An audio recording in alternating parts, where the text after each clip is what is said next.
แต่ว่าเมมเบอร์ของเรา50อันนี้อย่างนี้แปลว่าอันนี้มียื่นเซ็นกับเป็นเมมเบอร์50แต่เราเหมือนซื้อใบสมัคร50 บาทใช่ไหมคะ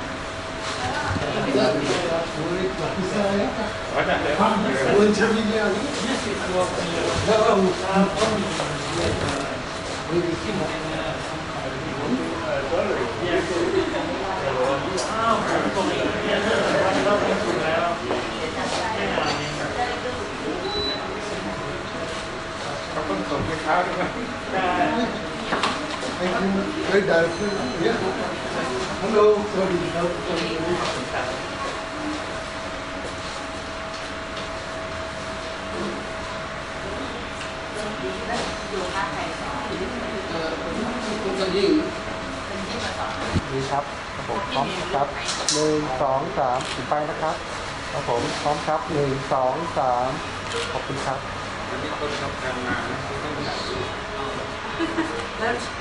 แล้วไม่ถ่ายก็คือหลังข้าวเนี่ยจะได้ยินใช่ไหม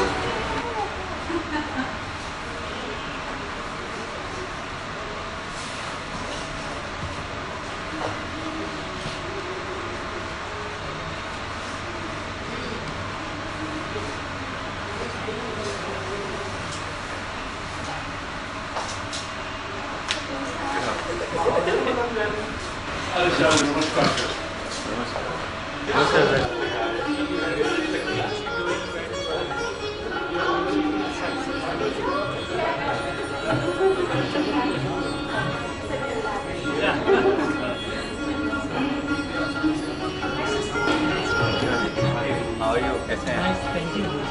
Good. Yeah. Nice to meet you. कैसे हैं? बढ़िया फर्स्ट क्लास सब ठीक है और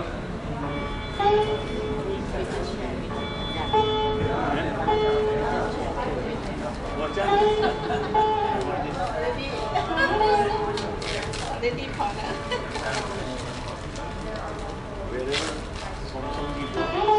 This is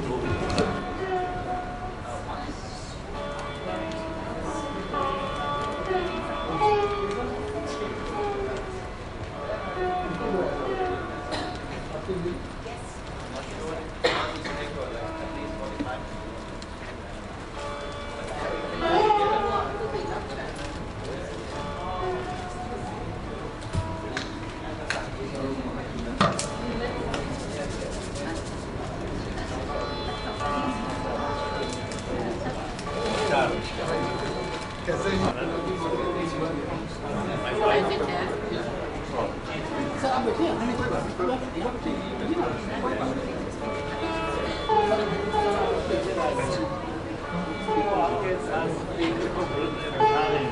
Vietnam,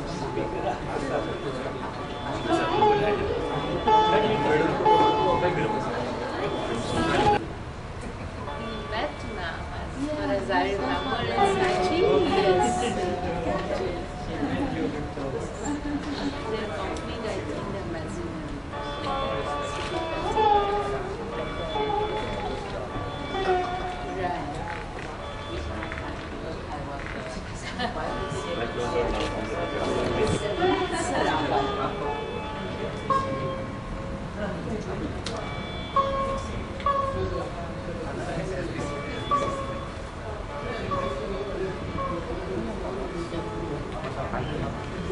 ผมมองกล้องนะครับกล้องครับ1 2 3มองมันไปซึ่ง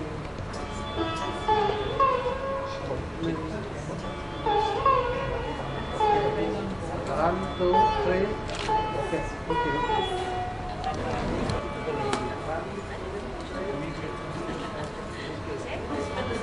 Sikha and very good evening. A warm welcome to all the dignitaries and guests to the SPCC premises for attending an academic talk on India's contribution to the rich cultural heritage of Buddhism and its educational connections by an eminent speaker from India, Dr. Neerja Gupta ji, Vice Chancellor of Gujarat University. Let us begin this evening by lighting the lamp and praying that it brings prosperity, positivity and auspiciousness of spiritual knowledge. For this, may I request Professor Chirupat Prapandavidya, Dr. Neerja Gupta, Mr. Sushil Dhanuka, Dr. Chaitanya Prakash Yogi and Dr. Sombat to please come forward and light the lamp. Family sir on stage please.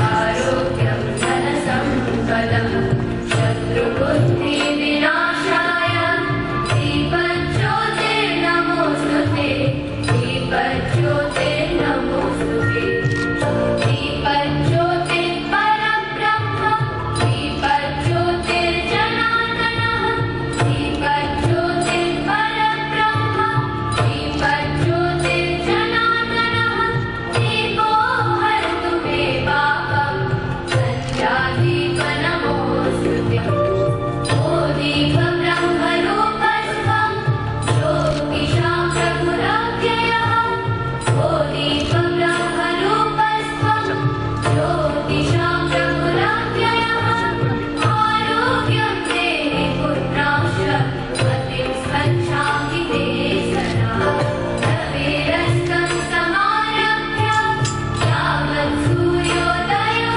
भवेत् रविरस्तं An honor to introduce our esteemed speaker for this evening.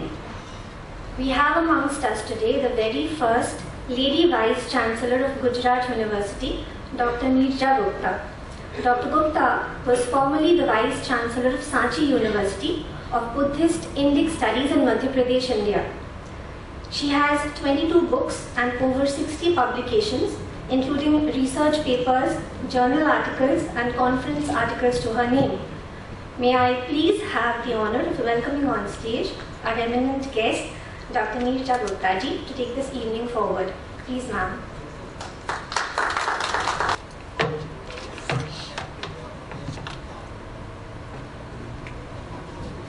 Namaste, Sadar Vandan. I feel honored and privileged to be here amidst the respective director of Swami Vivekananda Cultural Centre. Please excuse me if I don't take personal names because it's too early to remember all the names, but I'm honored to have the presence of esteemed educationists. Some of them are friends, some of them are colleagues, and especially from the academic world of Thailand, Bangkok especially. Once again, I feel privileged to be here. This just happened that I'm here and we need to talk something, as the topic says, that what is the India's contribution as far as Buddhism and the educational connect goes. I know it's a very generic topic, but we have to make this generic topic into a specialized experience. Then only the entire reason for gathering here would be justified. Well, I would like to start with a place called Devni Mori. Devni Mori is a place in Gujarat at the border of Gujarat and Rajasthan. If you have heard the name Udaipur, it's just before Udaipur if we go from Ahmedabad. Why I should start from this place? Because as we connect Buddhism with India, there are so many other places. I should have started with Sarnath. I should have gone to Sanchi where I worked earlier. I should have talked about Sannati down south. I could have started with Ladakh or Sikkim or Arunachal Pradesh, which has more than 250 Buddhist tribes which are now being documented. Why I should start with Devni Mori? As we know, there is a big stupa and monasteries near Devni Mori. But why it is important? And I would start with a personal experience. It's about 2 years back, I had to visit an institution. As we know, there is a council, and the council appoints certain people to accredit the educational institutions. In India, this council is called NAAC, NAAC, National Accreditation and Assessment Council. So they asked me to go to Shamalaji. Shamalaji is a place which has the famous temple, a very famous temple of Shyam Varna Krishna, that is the black Krishna. And again it is said that it's a very, very luminary temple and it's very, very renowned temple. One can go with their own wishes and the wishes are fulfilled, all sorts of things. But this is not the reason why I am connecting Devni Mori with Shamalaji. So I went to Shamalaji, I went to that college and we were in the process of accreditation. It's normally 2 days visit. So what do? We finish our whole task on the first day. At night, the entire team prepares the report. In the morning, we hand over the report. By noon, we submit the report, which is uploading the report on the software. So we save the last half day. Out of 2 days, we work for 1.5 days. When we save the last half day, we request the host institution to take us for some sightseeing or some visits or something. So previous day they asked us to visit certain places. We said no, we are in work, we don't want to go today, we'll go tomorrow. Now next day they came early morning and they say okay, we can go for the sightseeing in the later half, but there is a place we want to take you now because it's slightly far and then there is no time. We said what is that place? They said that place is called Harishchandra Ki Chauri. Harishchandra, as we know, is the great king Raja Harishchandra, who is known for his truthfulness. And Chauri was the place where they got married. So that Lagna Mandap was still there. That place where they got married was still there. So we were, okay, it's a historical place, there is a monument, we'll go there and we'll come back. So we went there and we took very good videos and photos and we were so happy, okay, it's a small place, at least we have finished one place of sightseeing, so we just ticked that place, forgetting that this place belongs to Raja Harishchandra, who is an epitome of truth. Now what follows is very, very amazing and I am yet to get over it. Afternoon we finished our reports and we submitted the reports. Now the printouts had to be taken up so we all could sign and scan and then upload that report. Would you believe they used 10 printers, one after the other, and the print will not come? We kept on changing the printers. It was a simple report of 10 pages. We simply had to get the print out. The print came out at 5 p.m. in the evening. We kept on trying for 6 hours. it still gives me, somewhere like the goosebumps that because we visited Raja Harishchandra Chauri, we could not be dishonest in cutting the time and going to sightseeing and finishing up work in a hurry. We were supposed to be there till 5 p.m. and dot 5 p.m. with one of the same printers, and in between they purchased a printer also. They purchased a printer, they calibrated with the laptop, but the print won't come out. What I'm trying to say is, and this place has a stupa. This place is Devni Mori. This place is the place where 35 chambers for teachers were made in that monastery. How scientifically they connect the energy with the purpose. So the basic energy of monastery, of stupa, is not to show off of a building, not to project something like the sculpture or the architecture. It's something to look within. And if I have to quote Hermann Kelsengerle, who was a German philosopher, he started a world tour with all the money he inherited. When he reached Colombo, and then he saw what the Buddhism is, then he landed at Rameshwaram. He asked one question. He said, since I visited Kandy and Colombo and now Rameshwaram, I want to ask, who is there in me? Is it me who is asking the question, or is it someone else who is asking the question for me? Can we really divide the self from the being? What is the being and what is the self? Can we really talk with our own being and find out what is the truth? And here comes the role of India, because if we start traveling with our own conscience, that what connects us, what connects India with the South Asia, is the same Chetana, is the same conscience, which runs like a string, so we don't feel alienated when we come here, when we talk of the same bhav, when we talk of karma, when we talk of, two things are there. One is, of course, the karma, and the second is sangharsh. Daily we have a combat with our own self, and we have to find out the right self. And that entire struggle, if you put together, then whether we talk of Gita, whether we talk of Gandhi, whether we talk of Buddha, whether we talk of India, we are talking of the same in the same breath. Each, whatever I have named just now, is the outcome of Sangharsh. Srimad Bhagavad Gita was spoken right at Kurukshetra, and it came like a song.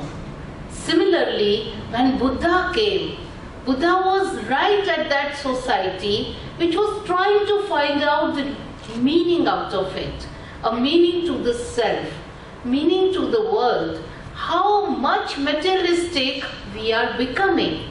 And when Gandhi came, again we were trying to combat with the imprints of industrialization. Everything was industrialized, even the subjects were industrialized. So we find the separatization and contractualization. So even the human personal relations were under contracts. And when they were under, and I know it's a bit of diversion, but let me deviate here. When Gandhi was in South Africa, and there was a new law that came up that you have to marry according to the Christian tradition, and Gandhi told Ba that we have to marry again. Ba refused. She said, we have 3 children already. How can we marry now?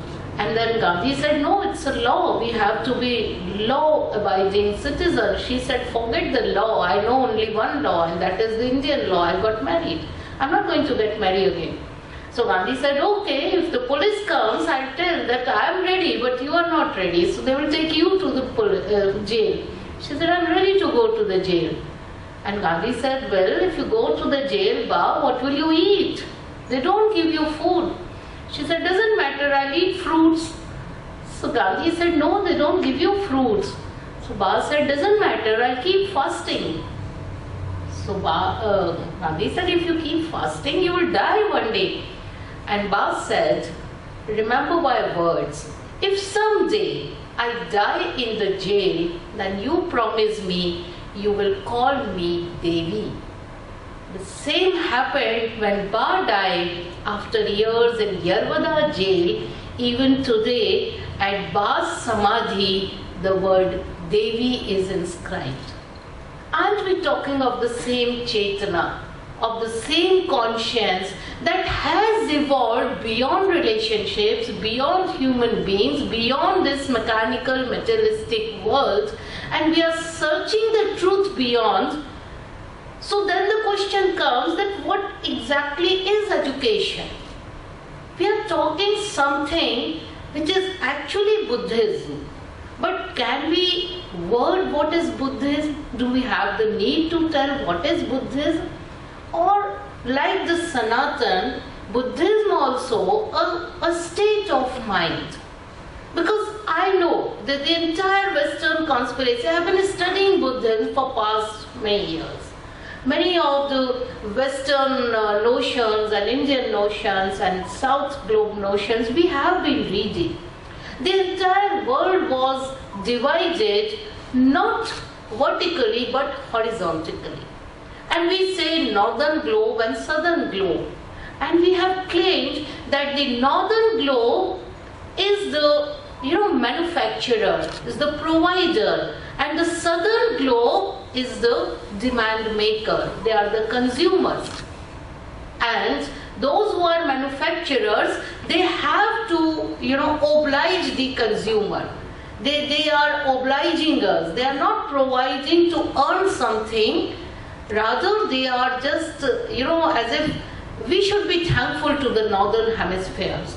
And if you put that line and then you see that whole of the southern globe was very, very down materialistically, but the only thing that kept them alive was their spiritual quotient. And you travel from Japan to Africa up to Mexico. The thing what connects us to this southern globe is the spiritual quotient, which has not let them down, and that is why the invaders are in a sense of shock that how come this globe remains unconvertible? How come they are not converted?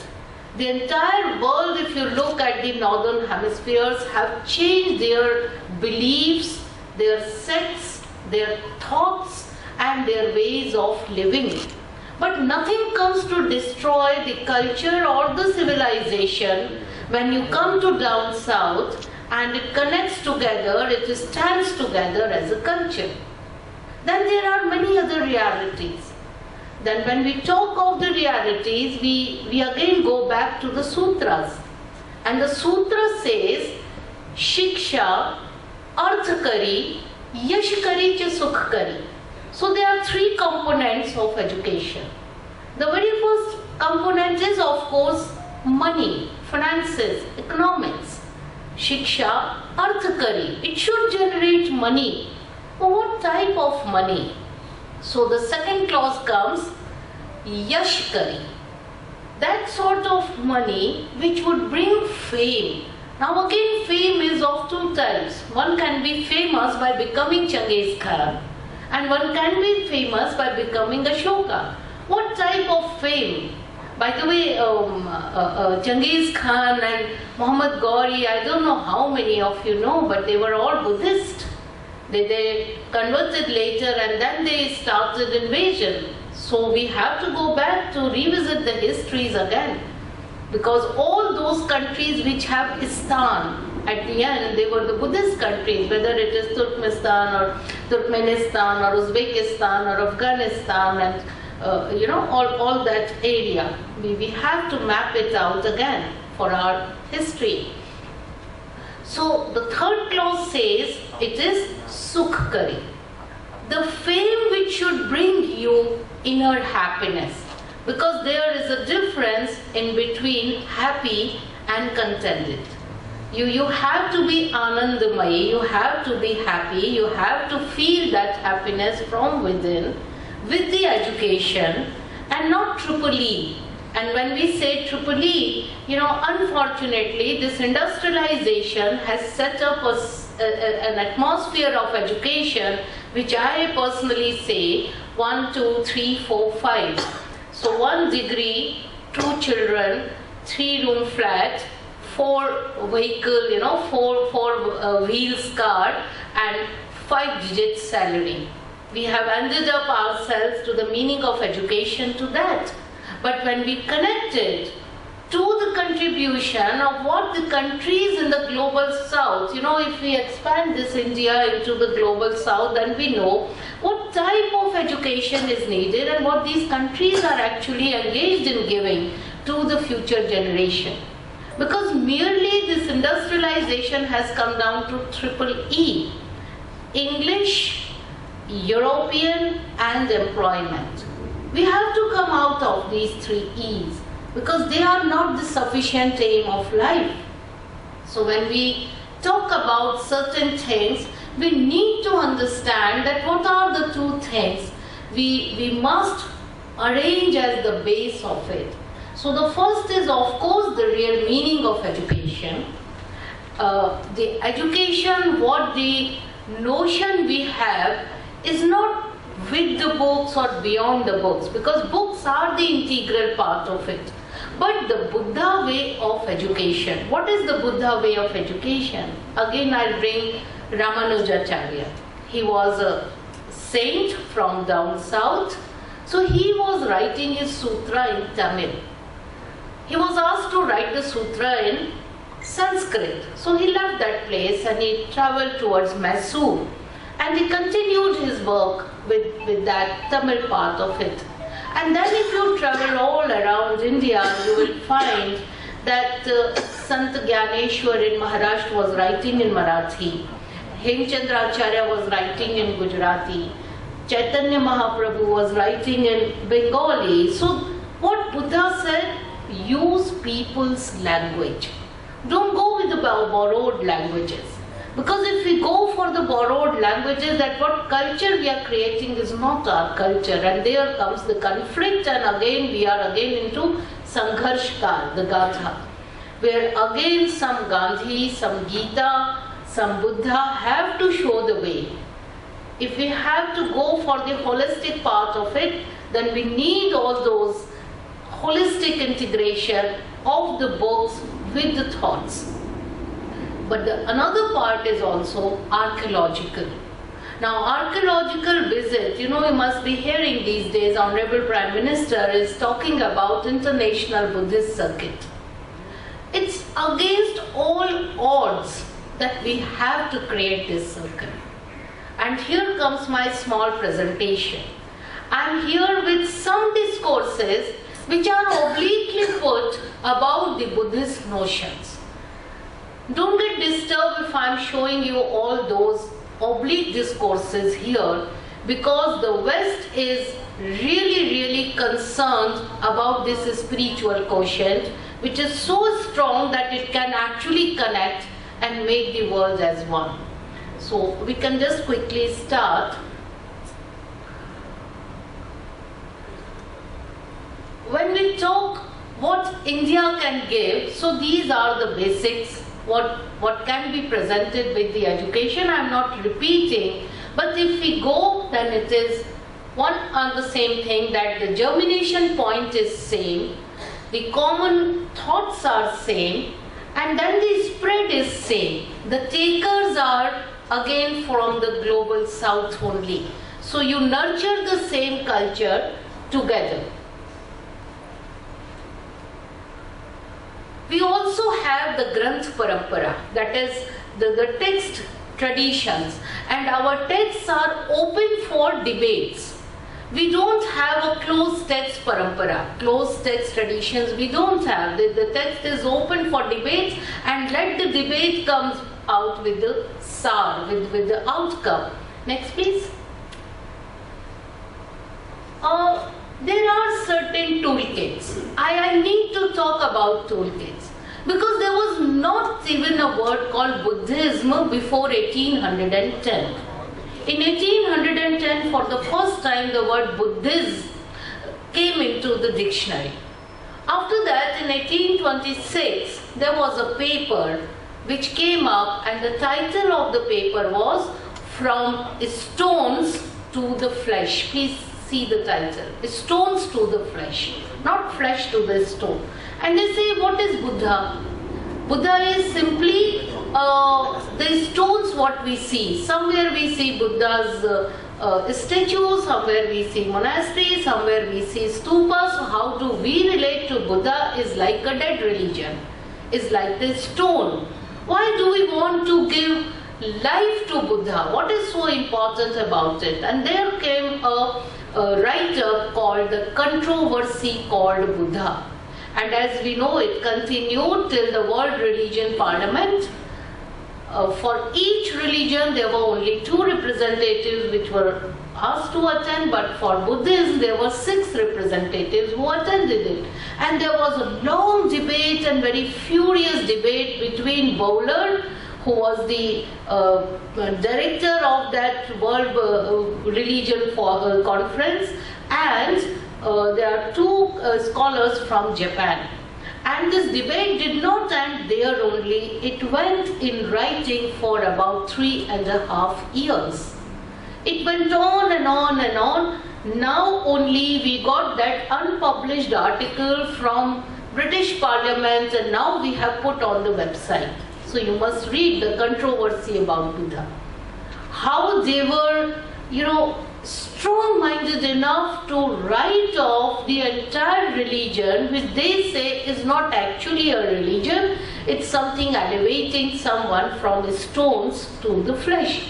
So there is a toolkit to disown the spiritual quotient, and they want to come back to the text type only. Then how we are not able to counter it? The first 4 you can see, these are the fractured society and not culturally strong together, and etc. But the first problem is we are apologetic. We have everything, we have all the specimens, we have all the documents, we have the series of discourses, we have proven places also, but we are so apologetic that we keep on asking for one after the other pramanas, one after the other proof, and no proof satisfies us. We want to ask more and more and more, and that is why Bodhayan or Buddha Charita, they fall insufficient. Nagarjuna, we don't talk about it.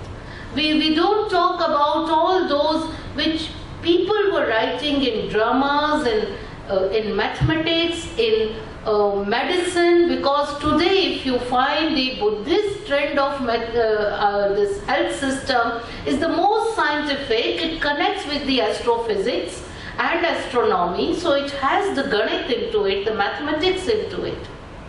So we have to connect those sciences with the actual Buddhist studies, where we do have the centers and the specialists also.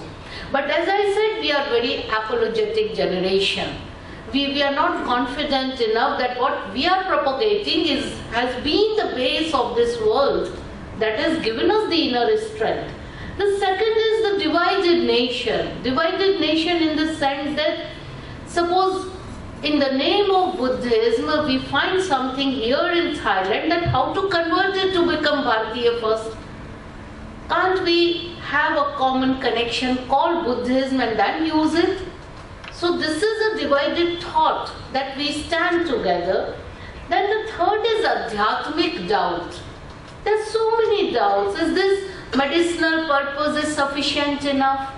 Is this way of arithmetic is sufficient enough? Are these Tripitaks are sufficient enough? Who are the writers?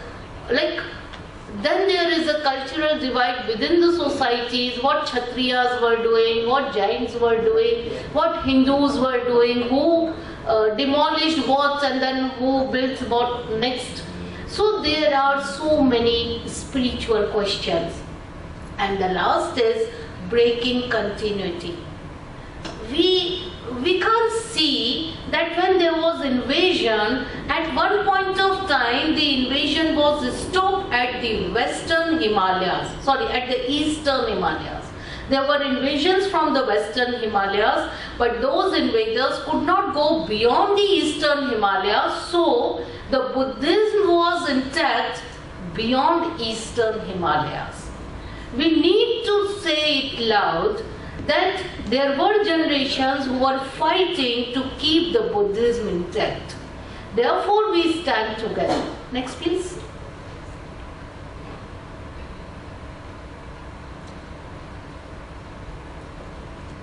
Next, please. Next, please. Okay. This is small film. I would like to play. It's only 5 minutes film. Can you please play this?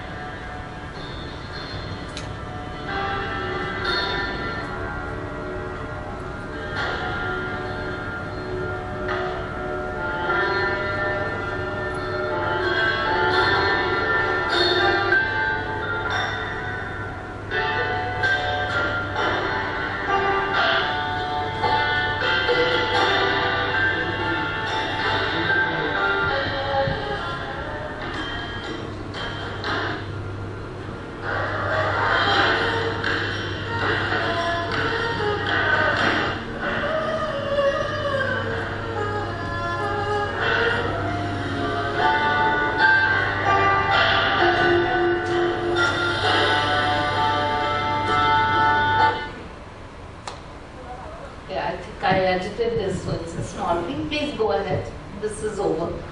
You can see the map. Next, please. Why there is a need to connect Buddhism with India? Because we know there is a counter question coming up, that how India claims Buddha to be theirs. And then there is a counter question, that was Buddha a Nepalese? And was Nepal a part of India? And I am saying this because recently, as we know, there is a new parliament happened. And for the Lok Sabha, I was also a part of team who was designing the interiors of the Lok Sabha. And we were asked to look after the spiritual quotient over there. And when we were designing everything, the suktas and all, so we were especially categorically told that we have to include all those, the landmarks from Ashoka, from Lalitaditya, from Sanniti, from that route of Sanchi and everything, which we have included into that. So there some enthusiast played a Brit India map, the Grand India map, which showed Nepal as part of India, which wasn't ever, means Nepal was always a separate kingdom. We have to understand that part. So from there, some attacks were there on many other places, where we have to, next please, the places here show that all the important happenings when we educate Buddhism, we have to take care of the places over here. Next.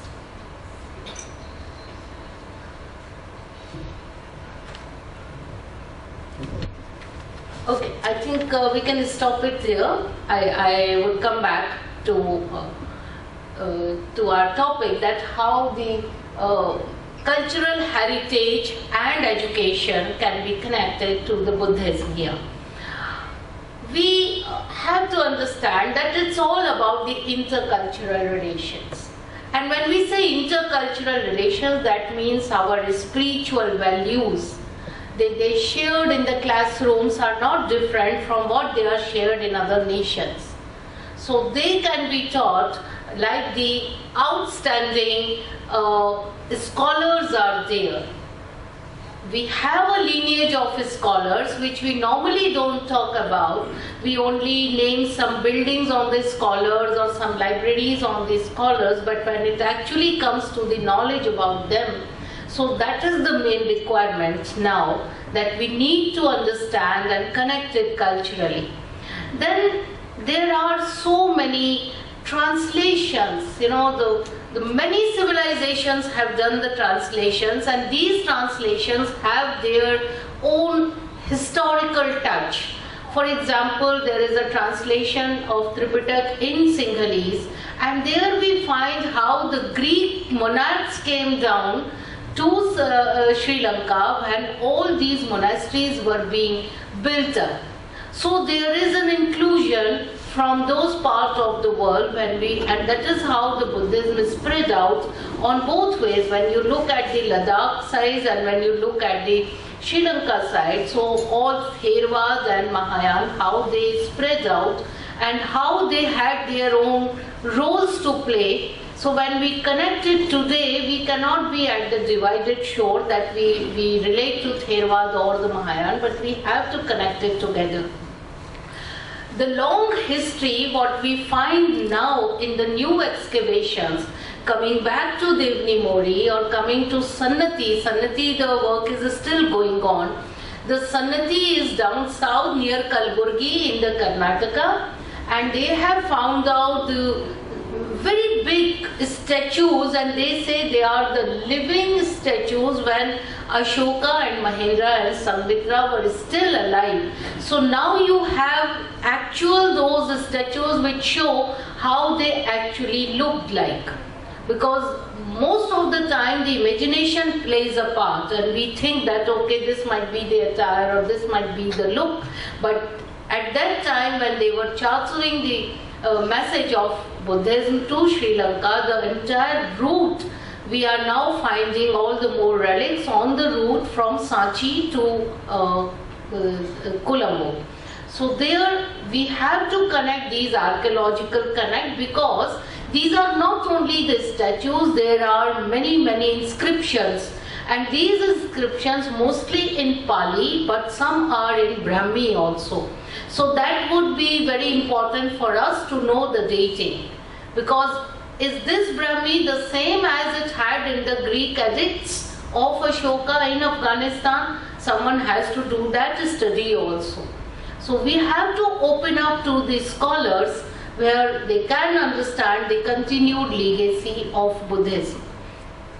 There is a very important Gracio-Indo impact on the Indian society of Buddhism. When normally I talk about this, people get started that is it true. First, we never had the temple traditions in India beyond 1200 years. There was no tradition of temple. We don't find any temple which is more than 1200 years old in India, because they were only the Shaiva Bhakti or Devi Bhakti which were done in the open. So only the statues of Vaishnava Bhakti or Vishnu Roop came after the statues of Buddha, which came from Greece. So Buddhist tradition has actually a big impact on Indian society, that now we also have temples. Earlier we never had those temples. So this Gracio-Indian tradition, if you study the earlier Buddha statues, they look like the Greek gods only. The size and then the placements and then their attires and everything, they are the imprints of the Grecian art. But slowly and gradually, as the Indians also started adopting, and we have the other Vaishnava Swarup, then we have the similarities. So there are two types of Buddhist architecture what we find. In Ajanta and Ellora, it's a continued legacy, which is the Vaishnava legacy. But if you look at Ladakh, then there is a Grecian art, most of it, or maybe some portion in Pakistan. Again, the tradition of learning.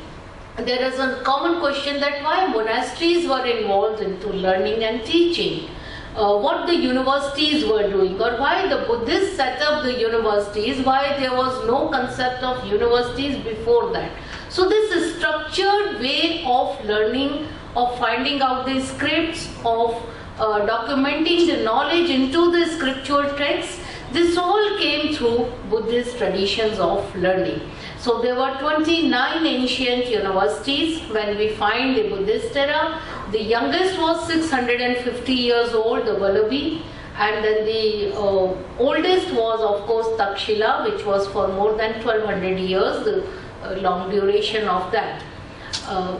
All those subjects we all know, it's easily available what type of it, but if you go to Tashkent, there is a place where at the center there is a Shivling, and around that Shivling there are 17 Acharyas of Nalanda.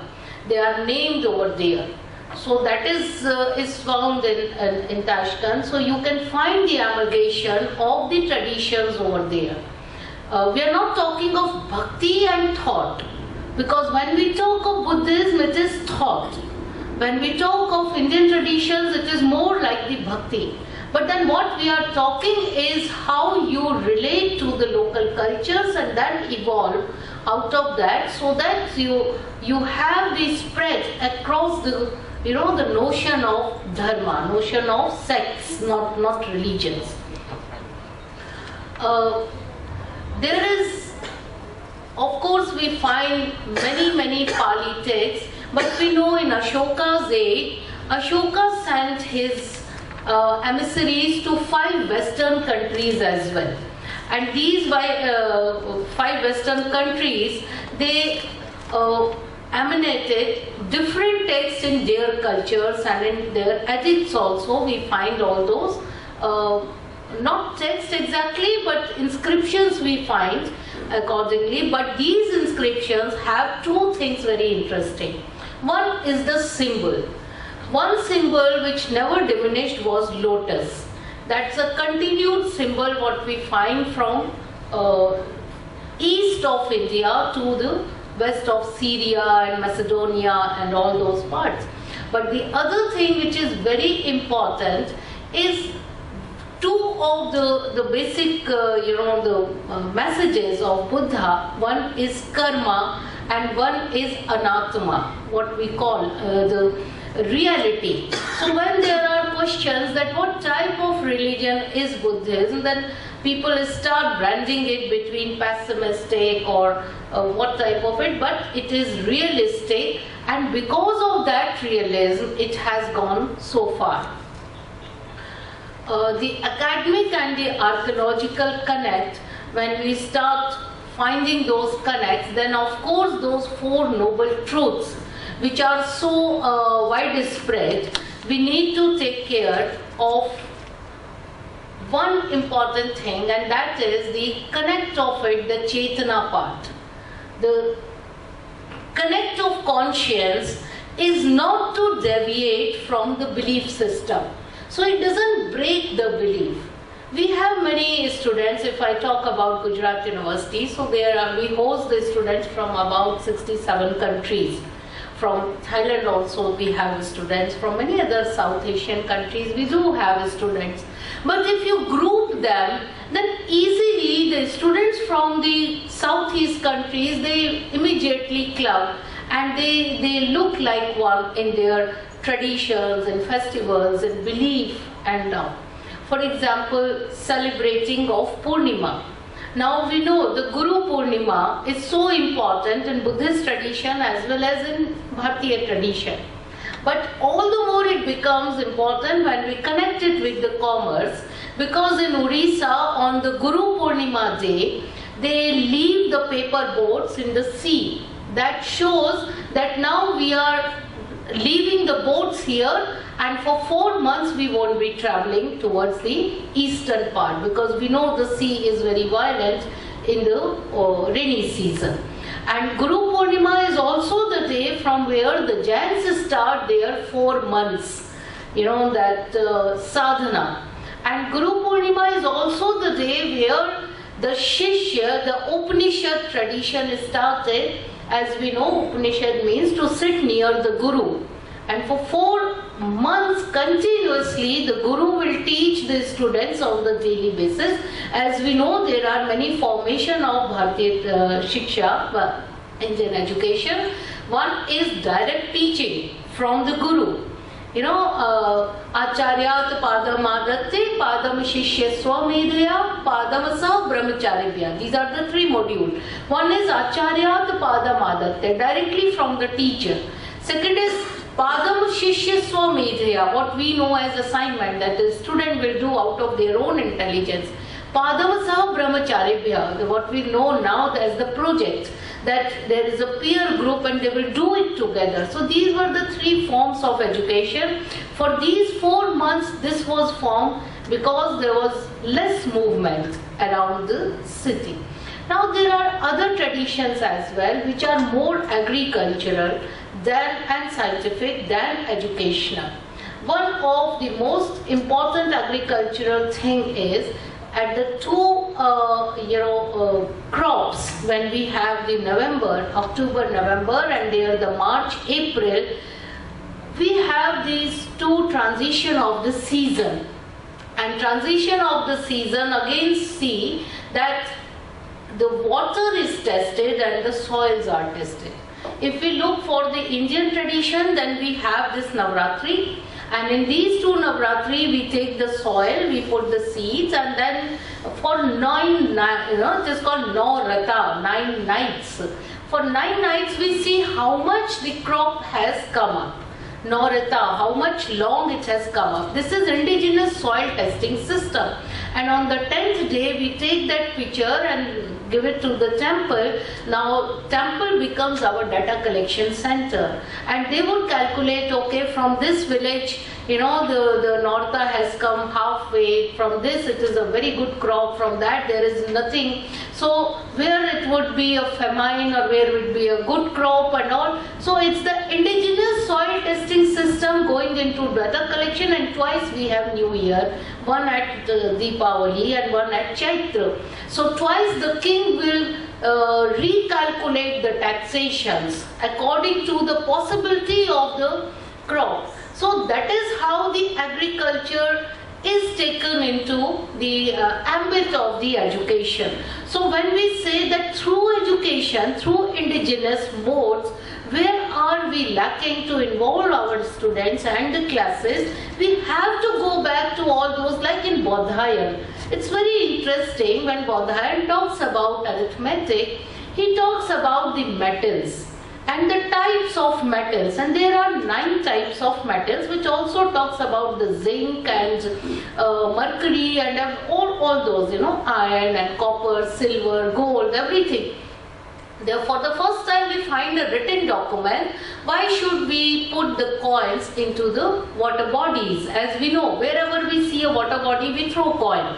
Now today if we throw coin, it has no meaning out of it, because these coins are made of aluminium or some other metal. But when Bodhayan writes, he writes about those coins which have water cleaning objects.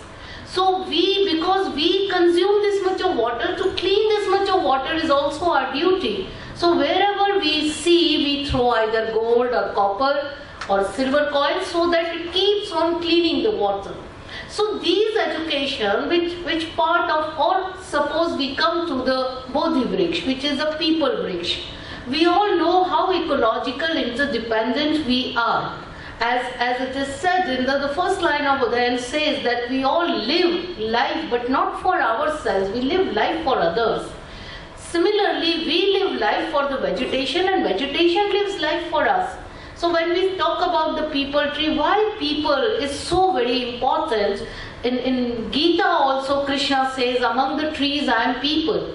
Why he talks about people? Because this is the only tree which emanates 24 hours oxygen.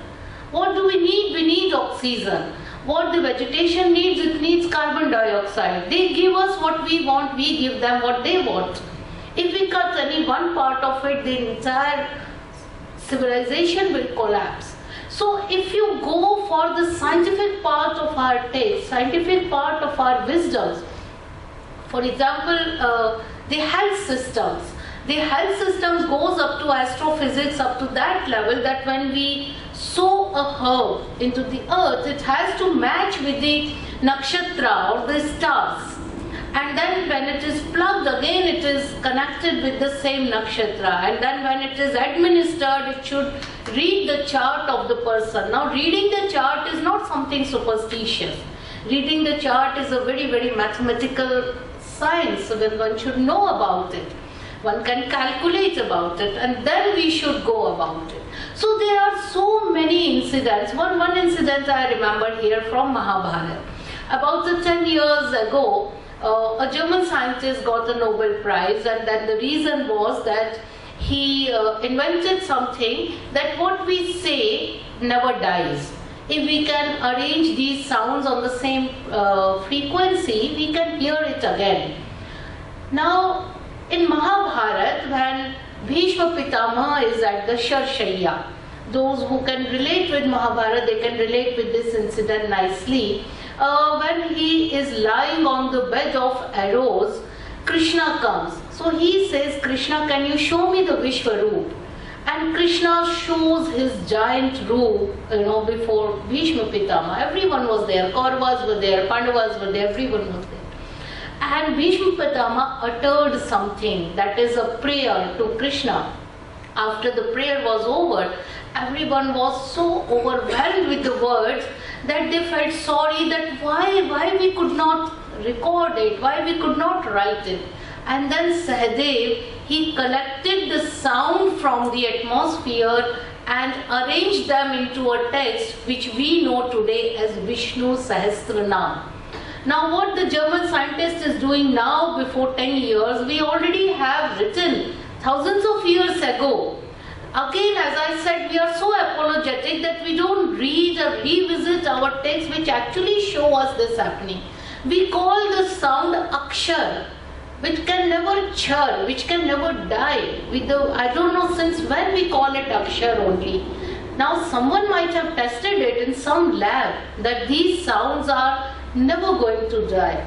So somewhere we have to revisit. When I say that what India has given to Buddhism or what Buddhism can give to India through education, I don't mean classes, I don't mean history of Buddhism or the spread of Buddhism, I don't mean the cliche parts of Buddhist studies or Hindu studies or studies of religions. What I want is this indigenous science which is interwoven into the system so nicely that the eco-environment space themselves were able to save each other.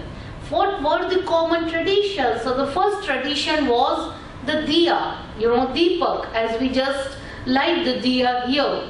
The diya itself is collective center of the oxygen. If you see that someone is perspirating, we put the kapoor, camphor, and then we light the diya. It will concentrate the oxygen over there and the person will start feeling better.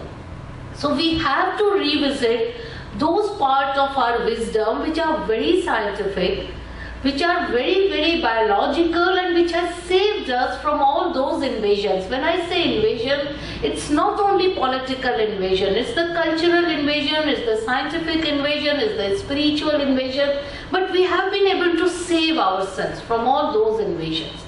Unless we go and visit them. For example, there are many questions that why do we waste milk over the Shivling?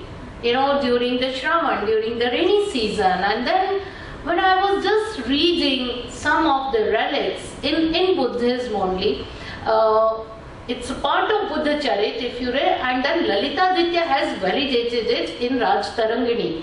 Kallan has validated it in Raj Tarangini, mentioning Lalitaditya. He got made many shivlings. What are the shivlings? Shivlings are the masses of stones which are very rich in minerals. They were always placed outside the city or the village, and only they have the drain, nali. Only shivlings have the drain. Now during the rainy season, we all know due to the water, there might be many reptiles and many poisonous creatures which might come up on the earth. And our milking animals, they may eat them while they are grazing, they may eat them out. So inadvertently their milk will become poisonous. So in Shravan Mas there is a tradition not to drink milk or milk products. So what do? You just put on that mineral mass of stone, which is called shivling, through the drain. It will again go to our fields, and that's how it will enrich again and again. So today, if we start doing the pasteurized milk over this shivling, it has no meaning. But the basic meaning behind this is very scientific. What we have to connect now are those systems which have saved us for generations. One word I am very opposed to, and that word is called Andhavishwas. Andhavishwas is not superstition. Andhavishwas is that Vishwas which you can blindly put on anything, because many a times it has been tested. So once it has been tested, you don't have to test it again. Andhavishwas is not Andhashraddha. You don't stop it till we find a meaning behind it which is oblique. So we have to go back to our own traditions and find out the reasons why the elephants were so pious symbols, why the lotus was so pious symbol, why there are so many other common shared symbols like we have bells and we have diya and we have threads. They all have their scientific roles to play. With these, should I stop here, and I would invite the questions if you have.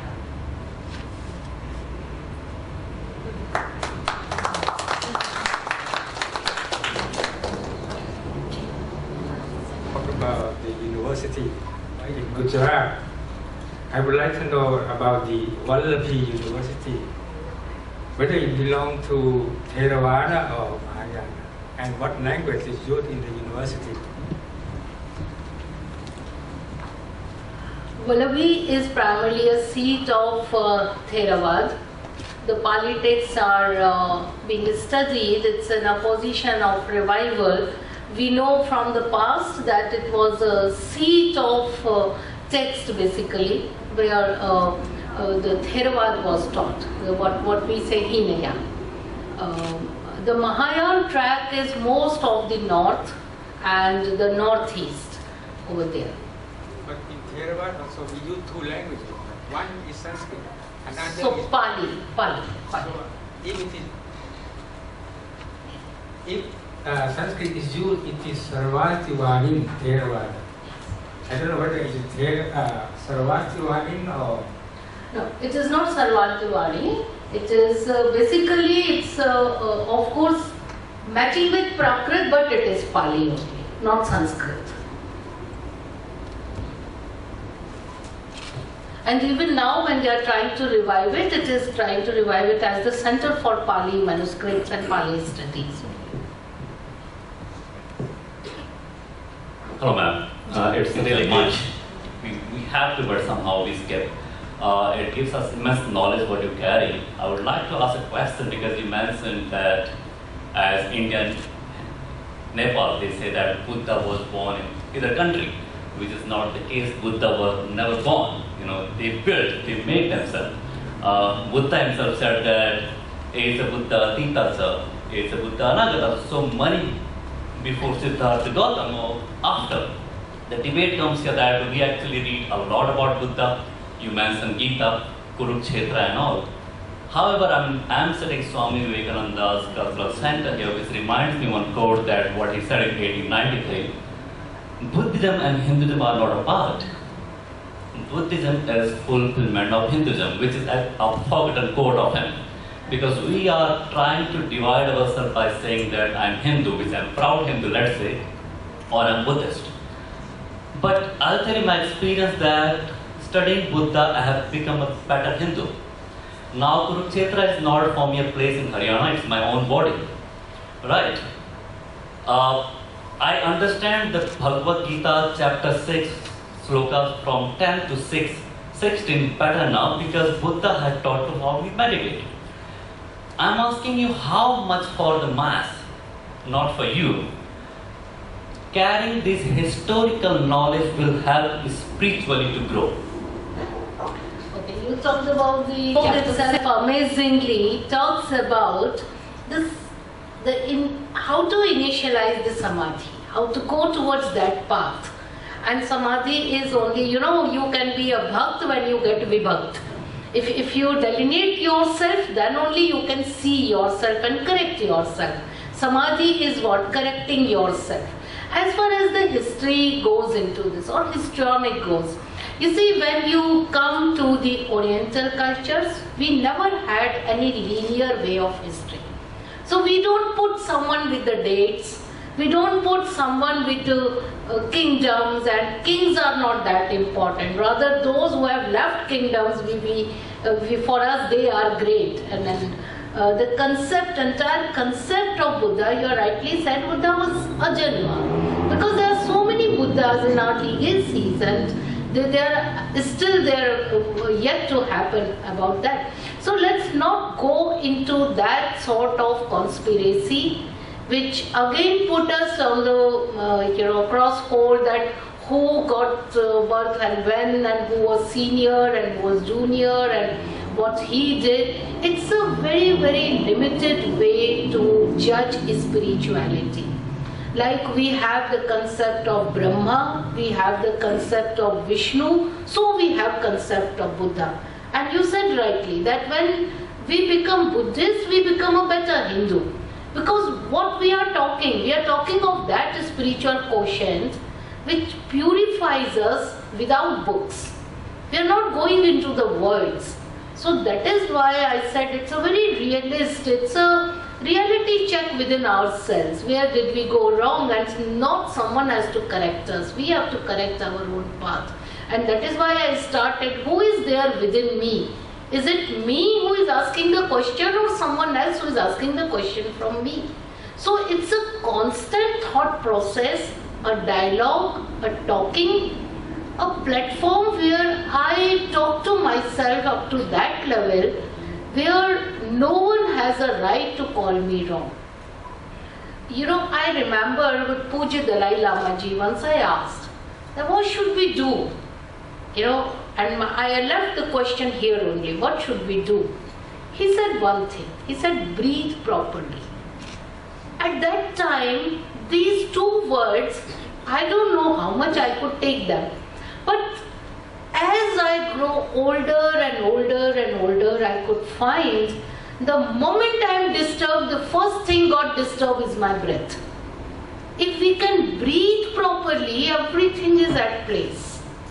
We are calmer, we are without tension, we are more organized, we are in frame of the thought, everything, just two words, breathe properly.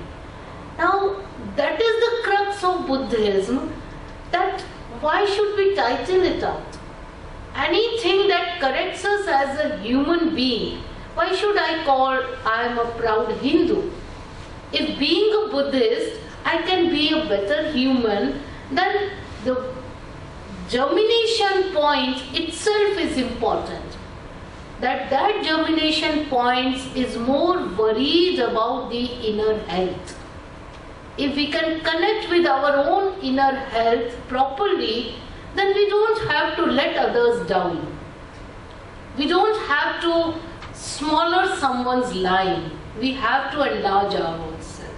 So I think you're very right that why should we fall into this history when he was born 5th century or 3rd century or 7th century? It's for the West to place, one very important question I keep on asking. There are two types of timing, we say. One is BC. BC is before Christ. But you know what is the second one? The second one is CE. And if you expand CE, it means common era. If it is before Christ, then why not after Christ? What is this common era? What are the commonalities? What commonality happened when Isa was born? So we should be out of this spiritual hypocrisy. There is nothing called commonality and before Christ. We have to come back to our own roots. If it has to be a king, then we have Vikram Samvat or Shak Samvat or Om Samvat. Fine, you have to be linear in your history, do that. But don't bring in the Christ or Buddha or Krishna and tie them into the world and the time and then claim who was senior to whom. That is the whole idea. Then only we can look for an untormented world. The world what we are reeling in today is really, really very dangerous. Look at our young generation. The moment you enter into the class, you don't know what we are entering. They have mobiles in their hands, they have money in their pockets, they have cards from their parents, and they really don't need teachers to teach them. So we have to come back to that world which will give them ample confidence that you are in the safe hand, because we will teach you how to talk to yourself. That's important.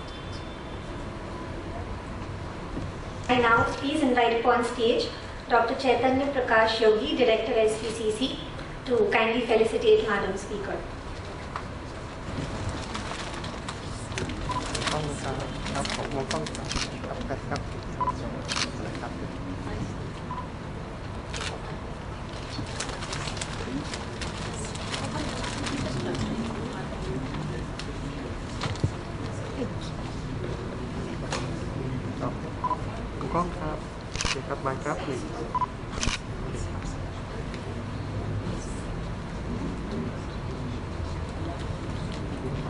This is from Gujarat University.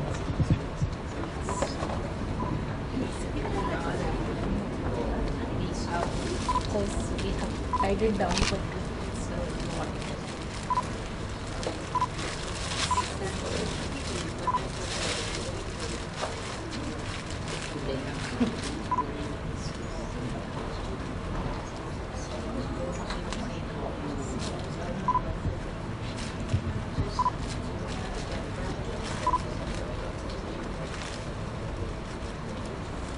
It's a monument over there, it's a tree, and this is the carving over there. กล้องครับ1 2 3ไปนะครับไปครับ1 2นะครับ1 2 3โอเคครับ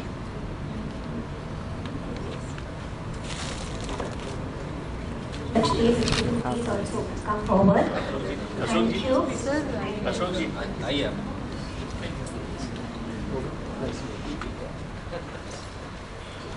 Lên 2 3ไปนะครับครับ1 2 3ไปนะครับครับ1 2 3นะครับ1 2 3นะครับไป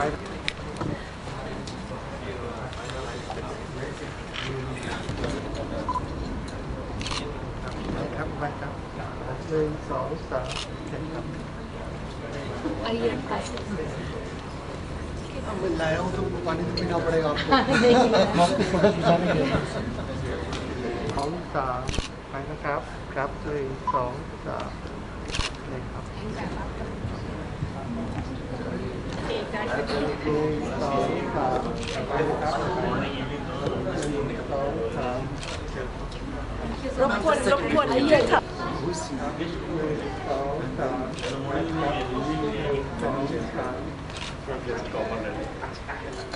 ถ่ายให้พี่หน่อย ครับผมนี่ครับ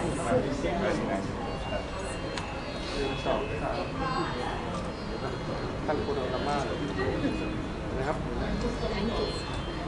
ท่านโคโดรามาโมโต้โอเค1 2 3 1 2 3 1 2 3สวัสดีครับขอบคุณไปนะครับ1 2 3โอเคครับสิ่งที่ทำนี่ครับนี่ครับ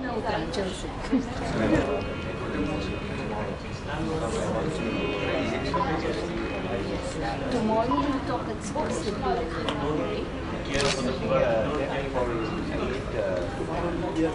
We are going here. I will go there. So we'll talk only about it. It's very important that it was a genuine